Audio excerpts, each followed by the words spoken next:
கிராம கோயில் பூசாரிகள் மாநாட்டில் பங்கேற்று சிறப்பித்துக் கொண்டிருக்கக்கூடிய நம்முடைய மாண்புமிகு அமைச்சர் திரு சேகர் பாபு அவர்களே, பெருநகர சென்னை மாநகராட்சியினுடைய மேயர் திருமதி பிரியா அவர்களே, சட்டப்பேரவை உறுப்பினர் அருமை சகோதரர் தா வேலு அவர்களே, சிறப்பாக உரையாற்றி அமர்ந்திருக்கக்கூடிய குன்றக்குடி ஆதீனம் திரு பொன்னம்பல அடிகளார் அவர்களே, மயிலம் பொம்மபுர ஆதீனம் மதிப்பிற்குரிய திரு சிவஞான பாலிய சுவாமிகள் அவர்களே, ஸ்ரீபெரும்புதூர் ஜியர் திரு மதிப்பிற்குரிய ராமானுஜ சுவாமிகள் அவர்களே, கூடுதல் தலைமைச் செயலாளர் திரு மணிவாசகம் ஐஏஎஸ் அவர்களே, ஆணையர் திரு ஸ்ரீதர் ஐஏஎஸ் அவர்களே, கூடுதல் ஆணையர் ரவிச்சந்திரன் ஐஏஎஸ் அவர்களே, கிராம கோயில் பூசாரிகள் பேரவையினுடைய அரங்காவலர் திரு கோபால்ஜி அவர்களே, மண்டல குழுவினுடைய தலைவர் திரு மதன் மோகன் அவர்களே, வருகை தந்திருக்கக்கூடிய கிராம கோயில்கள் பூசாரிகளே, ஆன்மீக பெரியோர்களே, உள்ளாட்சி அமைப்புகளை சார்ந்த பிரதிநிதிகளே, அரசு உயர் அலுவலர்களே, பத்திரிகை உலக நண்பர்களே, அன்பர்களே, உங்கள் அனைவருக்கும் என்னுடைய அன்பான வணக்கம். உங்களை எல்லாம் ஒரு சேர பார்க்கும்போது மனதில் பெரும் மகிழ்ச்சி பெருக்கெடுக்கிறது.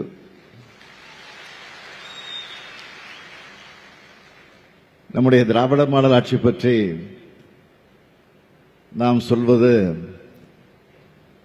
எல்லாருக்கும் எல்லாம். அதற்கு எடுத்துக்காட்டுதான் இந்த விழா. எல்லாருக்கும் எல்லாம்னு நாம சொல்றது வெறும் வாய் வார்த்தைக்காக அல்ல, சொற்கள்ல சொல்றத செயல்ல நிரூபிக்கிறோம் என்பதற்கு அடையாளம் தான் இந்த மாநாடு. உண்மையான ஆன்மீக அன்பர்களும் இறை பற்றாளர்களும் விரும்பக்கூடிய அரசுதான் திராவிட மாடல் அரசு. இந்த மாநாட்டை பார்க்கும்போது பலருக்கு வியப்பாக இருக்கலாம், ஏன் சிலருக்கு எரிச்சல் கூட வரலாம். கிராம கோயில்கள் பணியாற்றுகிற கிராம பூசாரிகளான நீங்களும் இந்த சமுதாயத்தில் ஒரு அங்கம்தான். உங்களுடைய வாழ்விலும் விடியல் ஏற்படணும் என்ற எண்ணத்தில் தான் நம்முடைய அரசு தொடர்ந்து செயலாற்றி வருகிறது. இன்னும் சொன்னா, இந்த மண்ணில் வாழுற பெரும்பான்மையான மக்களுடைய உரிமைகளை நிலைநிறுத்தின திராவிட இயக்கத்தோட உணர்வை நம்ம அரசுல தான் நிலைநாட்டி இருக்கிறோம். ஒரு காலத்தில் கோயில் இருக்கிற தெருக்கள்ல கூட பலரால் நுழைய முடியாத நிலைதான் இருந்துச்சு. அதை மாற்றி இன்னைக்கு கோயிலுக்குள்ள எல்லா மக்களும் வரலாம், அனைத்து சாதியினரும் அர்ச்சகராகலாம், அன்னை தமிழில் அர்ச்சனை செய்யலாம்னு மாற்றி இருக்கிறோம். இந்த மாற்றம்தான் நாம் விரும்புகிற சமூக முன்னேற்றம். இதைத்தான் உண்மையான இறை பற்றாளர்களும் விரும்புவாங்க. இறை நம்பிக்கையை பொறுத்த வரைக்கும் திராவிட முன்னேற்ற கழகத்துடைய நிலைப்பாடு என்பது ஒன்றே குலம் ஒருவனே தேவன் என்று திருமூலர் சொன்ன வழிதான் என்று பேரறிஞர் அண்ணா சொல்லியிருக்கிறார். அதேபோலதான் தலைவர் கலைஞர் அவர்களும் கோயில்கள் கூடாது என்பதல்ல, அவை கொடியவர்களின் கூடாரமாக ஆகிவிடக் கூடாதுன்னு சொல்லியிருக்கிறார். அந்த வழியில தான் அனைவருக்கு மதிப்பளிக்கும், அனைவரது மாண்பையும் காக்கும், அனைவரது உரிமைகளையும் பாதுகாக்கும் துறையா நம்முடைய அறநிலைத்துறை செயல்பட்டு வருது. இன்னும் சொன்னா, கடந்த ஆட்சி காலத்தில் அறநிலையத்துறை அமைச்சர் யார் என்பது கூட மக்களுக்கு நினைவில் இருக்காது. ஆனால் இப்போ தமிழ்நாட்டில் இருக்கிற யாரை கேட்டாலும் நம்ம சேகர் பாபாவுடைய பேரை பளிச்சுன்னு சொல்லுவாங்க. அந்த அளவுக்கு நாள்தோறும் ஏதாவது ஒரு விழா, ஒரு கோயிலை புதுப்பிக்கிறதுன்னு அவர் செஞ்சுக்கிட்டே இருக்கிறாரு. இன்னும் பெருமையா சொல்லணும்னா, நான் அதிகமா எந்த துறையோட நிகழ்ச்சிகளை கலந்துகிட்டுன்னு யாராவது கேட்டா இந்து சமய அறநிலையத்துறை நிகழ்ச்சியில் தான் உடனே பதில் சொல்லிடலாம். அந்த அளவுக்கு சிறப்பா வேகமா செயல்படுகிறார் நம்ம சேகர் பாபு அவர்கள். அறநிலையத்துறை சார்பில் செய்யப்பட்டிருக்கக்கூடிய சாதனைகளோட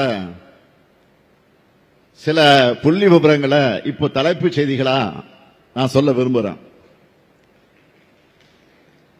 தமிழ்நாட்டில் வரலாற்றிலே இல்லாத அளவுக்கு நம்ம அரசு பொறுப்பேற்ற 1759 நாட்கள்ல 4335 கோயில்கள்ல திருப்பணிகள் மேற்கொண்டு குடமுழுக்கு நடத்தப்பட்டிருக்கு. அனைத்து சாதி அர்ச்சக திட்டத்தின் கீழே 29 அர்ச்சகர்களை பணி நியமனம் செஞ்சிருக்கிறோம். 12 பெண் ஓதுவார்கள் உட்பட 46 ஓதுவார்களை பணி நியமனம் செஞ்சிருக்கிறோம். தமிழ்நாடு அரசு பணியாளர் தேர்வாணை மூலமா இந்த துறையில 813 நபர்களுக்கு பணி நியமன ஆணைகள் வழங்கப்பட்டிருக்கு. நீண்ட ஆண்டுகளாக நிலுவையில் இருந்த 946 அலுவலர்களின் பதவி உயர்வு வழங்கப்பட்டிருக்கு. அர்ச்சகர்கள் மற்றும் பணியாளர்கள் ஓய்வூதியம் 5000 ரூபாயாகவும், அவர்களது குடும்ப ஓய்வூதியம் 2000 500 ரூபாயும் உயர்த்தி 2500 ரூபாயும் உயர்த்தி வழங்கியிருக்கிறோம். 19000 ஒருகால பூசை திட்ட திருக்கோயில்கள் அர்ச்சகர்களுக்கு மாதந்தோறும் ஊக்கத்தொகையாக 1500 ரூபாயை வழங்கிட்டு வரோம்.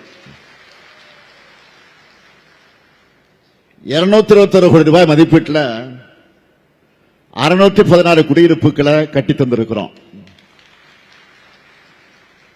பணி காலத்தில் இயற்கை எதிர திருக்கோயில் பணியாளர்கள் குடும்பத்தினருக்கு குடும்ப நல நிதியா 4 லட்சம் ரூபாய் வழங்கப்பட்டிருக்கு. திருக்கோயில் அர்ச்சகர்கள் மற்றும் பணியாளர்களுக்கு ஆண்டுக்கு ஒரு முறை கட்டணமில்லா முழு உடல் பரிசோதனை திட்டமும் செயல்படுத்தப்பட்டிருக்கு. கிராம கோயில் பூசாரிகளுக்கான ஓய்வூதியம் 4000 ரூபாயாக உயர்த்தி வழங்கப்பட்டிருக்கு. கோயில் சொத்துக்களை மீட்கணும் என பெருமுயற்சி எடுத்து அதிலையும் சாதனை படைச்சிருக்கிறோம். 8440 கோடி ரூபாய் மதிப்பிலான 8140 ஏக்கர் நிலங்களை மீட்டிருக்கோம். இப்போ நான் சொன்ன சாதனைகள் எல்லாம் ரொம்ப குறைவுதான். பெரிய சாதனை புத்தகத்தின் சில பக்கங்கள் தான். ஏராளமான சாதனைகள் இருக்கு.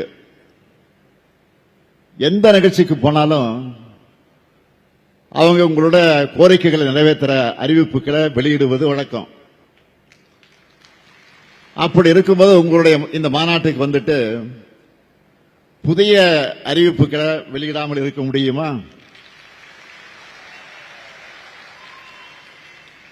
அதனால பூசாரிகளுடைய நலனுக்காக 11 புதிய அறிவிப்புகளை வெளியிட விரும்புகிறேன். முதலாவது அறிவிப்பு, ஒவ்வொரு ஆண்டும் தமிழர் திருநாளாம் பொங்கல் திருநாளுக்கு அனைத்து உறுப்பினர்களுக்கும் புத்தாடை வழங்கப்படும். இரண்டாவது அறிவிப்பு, உறுப்பினர் மரணமடைந்தால் அவருடைய வாரிசுதாரர்களுக்கு தற்போது வழங்கப்படக்கூடிய தொகை 50,000 ரூபாயிலிருந்து 1 லட்சம் ரூபாயாக உயர்த்தப்படும். மூன்றாவது அறிவிப்பு, கிராம கோயில் பூசாரிகளுக்கு நிர்ணயிக்கப்பட்ட ஆண்டு வருமான உச்சவரம்பு 75,000 1 லட்சம் ரூபாயாக உயர்த்தப்படும். அது ஏற்கனவே உயர்த்தியாச்சு. இருந்தாலும் தற்போது உங்கள் கோரிக்கை ஏற்று ஆண்டுக்கு 1,25,000 ரூபாயாக உயர்த்தப்படும்.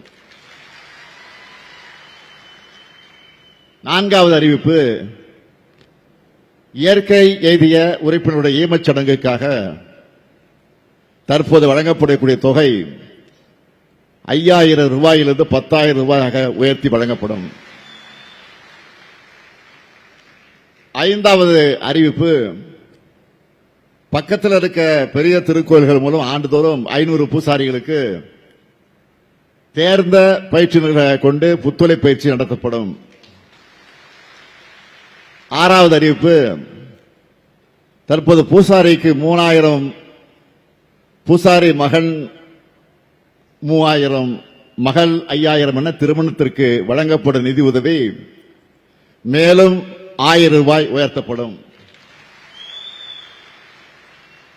ஏழாவது அறிவிப்பு, பூசாரிகளின் மகளுக்கு தற்போது வழங்கப்படக்கூடிய பள்ளி கல்வி நிதி உதவி மேலும் 1,000 ரூபாய் உயர்த்தப்பட்டு 2,000 மற்றும் 2,500 ரூபாயாக உயர்த்தி வழங்கப்படும். எட்டாவது அறிவிப்பு, பூசாரிகளின் மகளுக்கு தற்போது ஒவ்வொரு கல்வியாண்டும் வழங்கப்படும் இளநிலை முதுநிலை பட்டப்படிப்பு நிதி உதவி ஆண்டுக்கு மேலும் 2,000 ரூபாய் உயர்த்தப்படும். ஒன்பதாவது அறிவிப்பு, பூசாரிகளின் மகளுக்கு தற்போது ஒவ்வொரு கல்வியாண்டும் வழங்கப்படும் தொழில் சார்ந்த இளநிலை முதுநிலை பட்டப்படிப்பு நிதி உதவி ஆண்டுக்கு மேலும் 2,000 ரூபாய் உயர்த்தப்படும். 10வது அறிவிப்பு, பூசாரிகளின் மகள் தொழிற்பயிற்சி நிலையத்தில் பயில ஆண்டுக்கு மேலும் 1,000 ரூபாய் உயர்த்தி வழங்கப்படும். 11வது அறிவிப்பு, உறுப்பினர்களுக்கு மூக்கு கண்ணாடி வாங்க தற்போது வழங்கப்படும் 500 ரூபாய் நிதி உதவி 1,000 ரூபாயாக உயர்த்தி வழங்கப்படும். மகிழ்ச்சியா?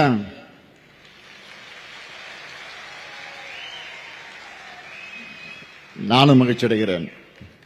நீங்க மகிழ்ச்சி தான், நானும் மகிழ்ச்சி.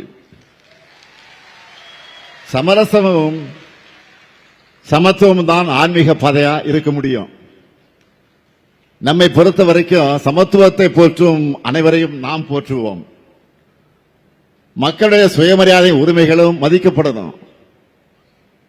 அதை நாம செய்யறதுனாலதான் ஆன்மீக பெரியோர்கள் தொடர்ந்து நமக்கு ஆதரவா இருக்காங்க. தமிழ்நாட்டில் மட்டும் இல்ல, இந்தியா முழுக்க இத்தகைய சமத்துவம் சகோதரத்துவம் நிலை பெறணும். மக்களுக்குள்ள ஒற்றுமைதான் ஓங்கி வளரணும். மக்களை பிரிக்க நினைக்கிற கும்பல்களை அடையாளம் கண்டு புறக்கணிக்கணும். இங்க வந்திருக்கக்கூடிய பக்தர்களுக்கும் ஆன்மீக அன்பர்களுக்கும் திருக்கோயில் பணியாளர்களுக்கும் கொடுக்கிற வாக்குறுதி என்பது உங்கள் நலன் காக்க இந்த முத்துவேல் கருணாநிதி ஸ்டாலின் இருக்க உங்கள் ஆதரவோடு திராவிட மாடல் ஆட்சி தொடரட்டும். தமிழ்நாடு வெல்லட்டும். வெல்வோம் ஒன்றாக. நன்றி, வணக்கம்.